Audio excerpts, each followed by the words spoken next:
আমি পিনাকি, তোমরা দেখছো পিনাকি মাঝি ব্লগস। আশা করি তোমরা সবাই ভালো আছো, সুস্থ আছো।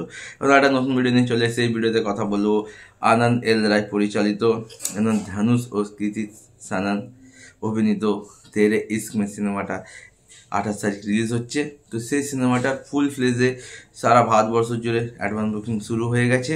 তো ডে ওয়ানে এখনও অবধি কীরকম কী অ্যাডভান্স বুকিং করেছে আর কোন শহর থেকে কত কি অ্যাডভান্স বুকিং করেছে সমস্ত কিছু নিয়ে ভিডিওতে কথা বলবো। চ্যানেল নতুন তাহলে সাবস্ক্রাইব করে দিও, ভিডিওগুলো ভালো লাগে লাইক করে দিও, কমেন্ট করে দিও, শেয়ার করে দিও। চলো ভিডিওটা শুরু করা যাক। তো তেরে ইস্ক মে সিনেমাটা হিন্দি ও তামিল দুটো ভার্সনে রিলিজ করছে। হিন্দিতে তো ভালো রেসপন্স পেয়েছে এখনও অবধি, কিন্তু তামিলে এখনও ফুল ফ্লেজে রেসপন্স পাওয়া যায়নি।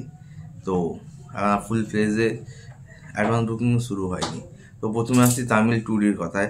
তামিল টুডেতে এখন অবধি প্রায় 40,000-এর কাছাকাছি কালেকশন হয়ে গেছে।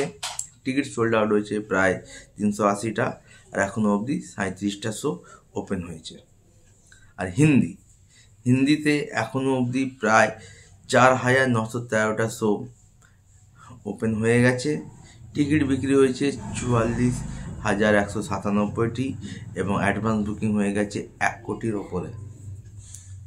তো যদি কথায় আসি এখনো অবধি প্রায়, তো যদি দুটো ল্যাঙ্গুয়েজ থেকে বলি, প্রায় 1,09,00,000 টাকার অ্যাডভান্স বুকিং হয়ে গেছে।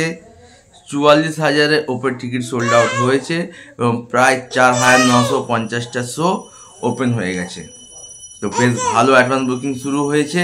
আশা করব যত দিন আসবে এগাবে অ্যাডভান্স বুকিং তত বাড়বে। আর যদি টিকিট সোল্ড আউটের কথাই বলি, তাহলে 24 ঘন্টায় প্রায় 16,000-এর ওপরে টিকিট সোল্ড আউট হয়েছে। তো ধানুষের তেরে স্কিমে আশা করছি ডে ওয়ানে একটা ভালো ওপেনিং নেবে। আপাতত ভিডিও এটুকুই, দেখা হচ্ছে নতুন ভিডিও নিয়ে, ততক্ষণ।